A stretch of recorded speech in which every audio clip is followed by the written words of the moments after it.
नमस्ते बच्चों। पिछली वीडियो में हमने देखा था लिंग किसे कहते हैं।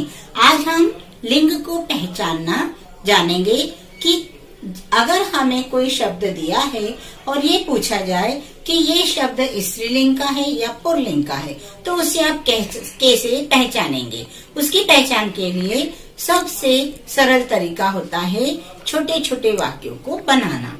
जब हम उससे संबंधित वाक्य बनाते हैं तो हमें आसानी से समझ में आ जाता है कि वो शब्द कौन सा लिंग के अंतर्गत आएगा, स्त्रीलिंग का है या पुल्लिंग का है। इसके लिए यहाँ पे हमने कुछ वाक्य लिखे हैं। अब हम इन वाक्यों को पढ़ेंगे और समझेंगे।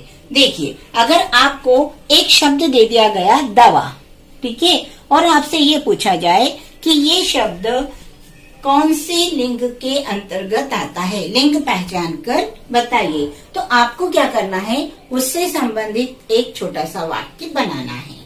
अब हम वाक्य को कैसे बनाएंगे, हाँ, तो दवा मेज पर रखी है। क्या हमने बोला, दवा और क्या है वो, रखी। अगर हम जब किसी लड़की के लिए शब्द का प्रयोग करते हैं तो इसी तरह से करते हैं, है ना। तो दवा मेज पर रखी है, रखी है से हम पहचान सकते हैं कि ये जो शब्द है कौन सा है, स्त्रीलिंग का। इसके पश्चात अगला जो वाक्य है, इसमें मैंने यहाँ पर मेज शब्द को माध्यम बनाकर उसे लेकर वाक्य बनाया है। तो अगर आपसे पूछा जाए मेज शब्द स्त्रीलिंग है या पुल्लिंग, तो क्या करेंगे, वाक्य बनाया हमने, मेज बहुत गंदी हो रही है। क्या बना रही है, इसकी क्रिया के आधार पे हम इस वाक्य को समझ सकते हैं। तो मेज बहुत गंदी हो रही है, मतलब ये वाला शब्द भी क्या हो गया, स्त्रीलिंग।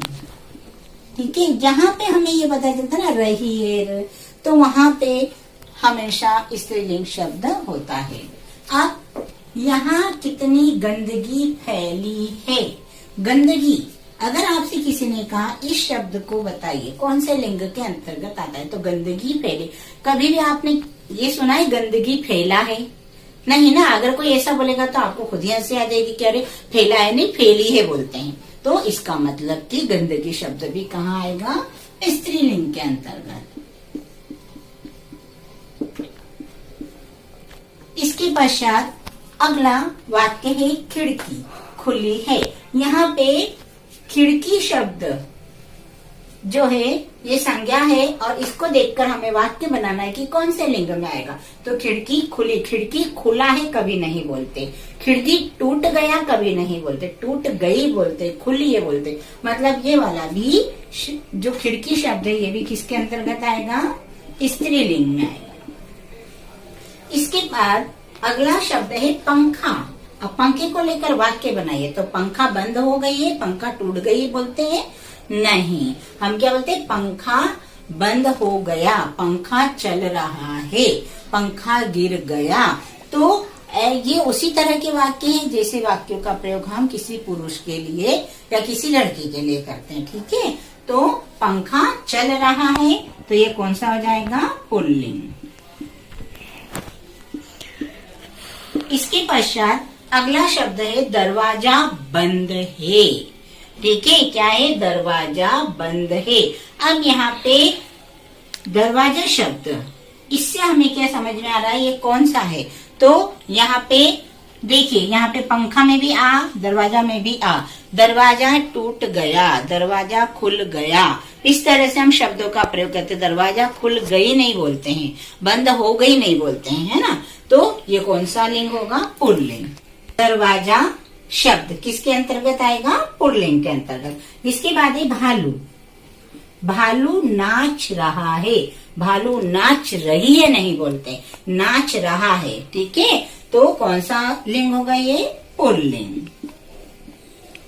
उम्मीद करती हूँ कि आपको इससे समझ में आ रहा होगा। जब भी परीक्षा में ऐसे शब्द आए तो आप ध्यान रखें। राजीव पढ़ रहा है। अब अगर केवल आपको नाम दे दिया और ये पूछा कि ये कौन सा लिंग है, तो अगर आपको पता है राजीव एक लड़के का नाम होता है तब तो आप आसानी से लिख देंगे पुल्लिंग। लेकिन अगर नहीं पता तो उससे वाक्य बनाइए, राजीव पढ़ रहा है, राजीव खा रहा है, राजीव सो रहा है, जा रहा है, आ रहा है। तो समझ में आ जाएगा। ये बन गया है हमारा वाक्य पुल्लिंग का, मतलब ये जो शब्द है क्या है, पुल्लिंग। इसके बाद है पेन गिर गया। पेन गिर गई नहीं बोलते हैं, पेन गिर गया। तो पेन शब्द में कौन सा लिंग है, तो यहाँ पर भी है पुल्लिंग। इसके पश्चात अंतिम वाक्य में पुस्तक शब्द है।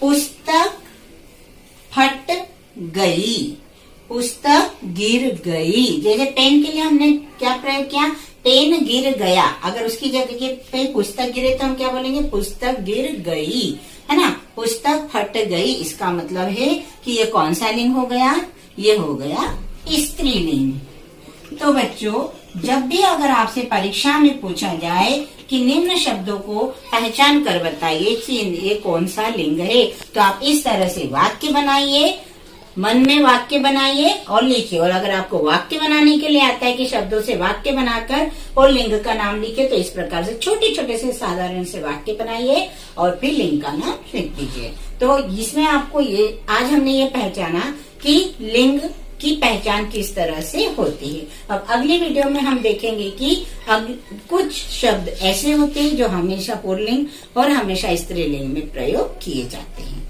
Thank you.